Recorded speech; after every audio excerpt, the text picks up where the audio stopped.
Assalamualaikum warahmatullahi wabarakatuh. Perkenalkan, nama saya Amelia dari 3 Perbankan Syariah A. Jadi di sini saya akan memaparkan sedikit materi mengenai distribusi frekuensi dan grafik mata kuliah pengantar statistik yang diampu oleh Ibu Siti Maksumah sebagai pemenuhan tugas UTS. Baik, langsung saja untuk yang pertama yaitu tentang definisi distribusi frekuensi. Apa sih itu distribusi frekuensi?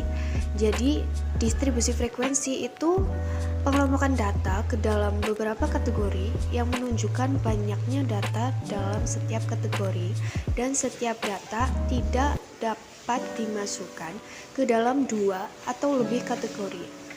Jadi, distribusi itu susunan data dalam bentuk tunggal atau kelompok menurut kelas-kelas tertentu dalam sebuah daftar. Lalu yang selanjutnya terkait dengan jenis-jenis distribusi frekuensi. Jadi ada distribusi frekuensi tunggal dan ada distribusi frekuensi kelompok. Kalau distribusi frekuensi tunggal itu urutan tiap-tiap skor satuan-satuan unit dalam suatu data tertentu. Kalau distribusi frekuensi kelompok itu digunakan untuk data yang banyak jumlahnya. Karena datanya itu tidak lagi setiap skor, maka dikelompokkan pada interval tertentu. Jadi di sini ada beberapa istilah yang banyak digunakan dalam pembahasan distribusi frekuensi bergolong atau distribusi frekuensi berkelompok. Langsung saja, yang pertama itu ada interval kelas, yaitu interval yang diberikan untuk menetapkan kelas-kelas dalam distribusi. Selanjutnya ada batas kelas atau nilai yang berada pada tepi bawah atau tepi atas suatu kelompok kelas.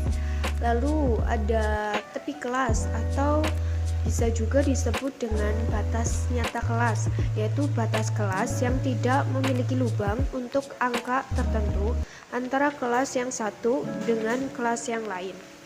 Lalu ada lebar kelas, dan yang terakhir adalah titik tengah kelas atau tanda kelas adalah angka atau nilai data yang tepat terletak di tengah suatu kelas.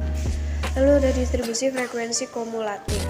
Jadi distribusi kumulatif itu ada 2 macam, yaitu yang pertama ada distribusi kumulatif kurang dari atau menggunakan tepi atas, dan lebih dari atau menggunakan tepi bawah. Baik, untuk yang selanjutnya itu grafik.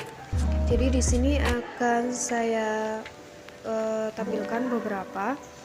Yang pertama itu histogram. Jadi histogram adalah salah satu cara menyatakan daftar distribusi frekuensi atau distribusi frekuensi relatif, yang mana pada histogram itu variabel ditulis pada sumbu horizontal, sedangkan frekuensi itu digambarkan sebagai panjang dari persegi panjang. Jadi lebar persegi panjang adalah lebar dari kelas interval, sehingga antara persegi panjang yang satu dengan yang lain itu tidak memiliki jarak.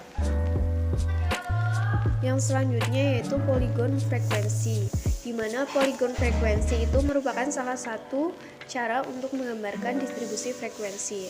Dan untuk memperoleh distribusi frekuensi dapat kita lihat dalam tabel contoh dan grafik di bawah. Kita tempatkan titik di tengah sisi lebar dari setiap persegi panjang.